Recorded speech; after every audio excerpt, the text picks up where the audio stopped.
Here are some applications of compound inequalities.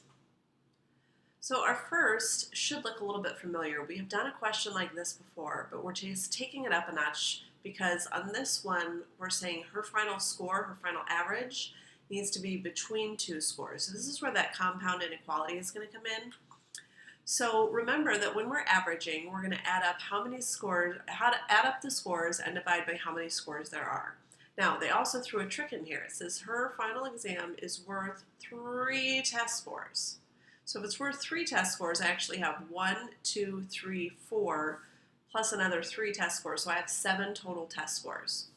So if I'm setting this up, I'm saying 67 plus 72 plus 81 plus 75 plus 3 of whatever her test score is, 3x, all divided by 7, since there are now 7 scores, has to be between 70 and 79 inclusive. So inclusive means that's the or equal to part of it. So between 70, less than or equal, remember it's always less than or equal in these, to 79. So we're always going from least to greatest, 70 to 79, and these are always less thans. So here's your compound inequality. Now to solve this, first I'm going to multiply by 7 to make it so that this is not a fraction. And in the same step, I'm actually going to combine all of these. So together, all of that adds up to 295. So 295 plus 3x. Well, let's go ahead and leave the 7 in there. So this would be like my next step, is just combining that whole mess of stuff on the top. And then I would multiply everything times 7 to get rid of the fraction in the middle. So here I'm going to get 490. And here I no longer have a fraction because my 7's cancel. And that gives me 295 plus 3x. And here I get 553. And now I'm going to solve by subtracting 295. Remember, my goal is to get x by itself. Now, because this is one of those compound inequalities, I have to make sure I subtract 295 everywhere. This turns into 195 is less than or equal to 3x is less than or equal to 258. And then I'm going to divide by 3 everywhere. And that gives me 65 is less than or equal to x is less than or equal to 86.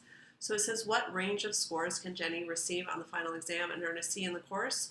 She can earn a 65 to an 86 inclusive. So it could be exactly 65, it could be exactly 86, or anything in between would get her that C. Again, I'm not going to write the sentences because it kind of takes a while, but you know how to just write that out in words. Next one, Jared is trying to save between $10,000 and $15,000 inclusive. Again, that's that key word that tells us when we're writing this, it's going to be an or equal to, for a down payment on his house.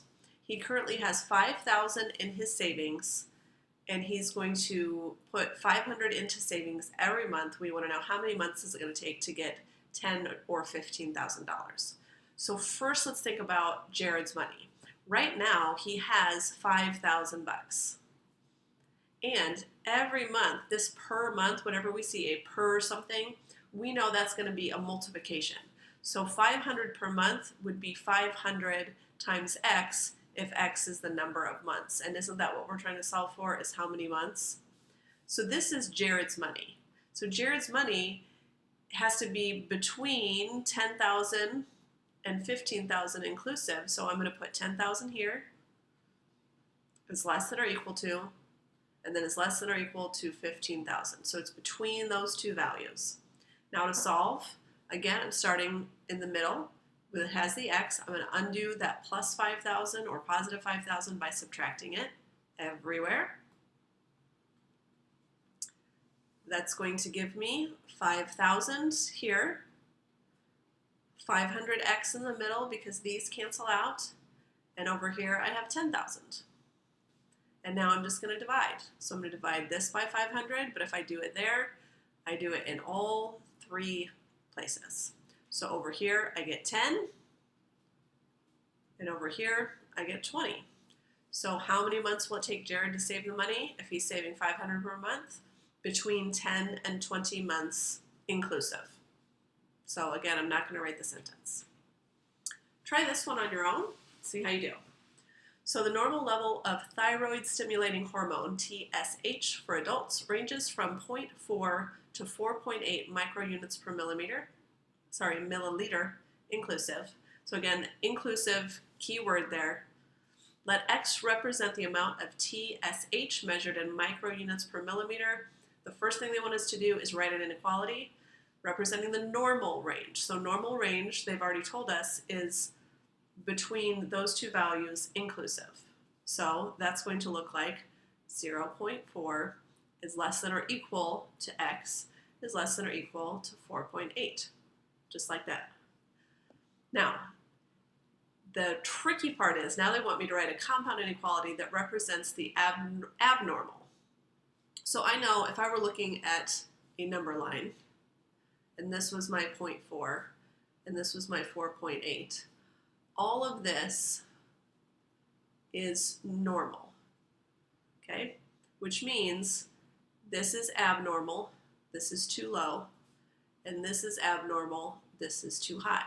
So what are those values? Well, this is negative infinity onto 0.4, but I can't include the 0.4 because it's already included as normal.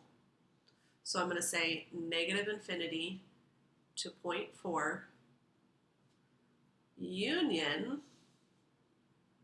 and then from 4.8 on to positive infinity. So 4.8 to positive infinity. So that union says it could be this, it could be this. Last one, the sum of a number and 4. So the sum, meaning we're adding a number, that's going to be x, and 4. So x plus 4 is between negative 5 and 12. So negative 5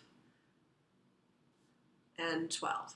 Notice that this one did not say inclusive, so this was our only example that didn't say inclusive, and that's why it did not include the or equal to.